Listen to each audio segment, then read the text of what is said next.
organizimin e Kuvendit të Shqipërisë. 10 legislatura kanë hyrë dhe kanë dalë në Kuvendin e Shqipërisë 1136 deputet. Nuk besoj se ka shqiptar që do thoshte na duhen më shumë deputet, po besoj që s'ka shqiptar që do thoshte na duhen më pak deputet. Dhe ne do ta zbresim numrin e deputetëve.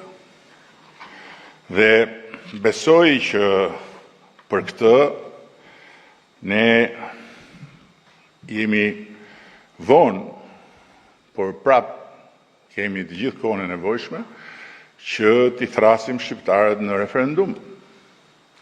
Dhe prandaj ne duhet të çojmë përpara ligjin e munguar për referendumet. Se ka dhe tema të tjera që ma hamendja mua, do të na vlejnë shumë që t'i vendosim përpara shqiptarëve dhe t'u lëm shqiptarëve të thonë se kush është me kë dhe kush është për çfarë.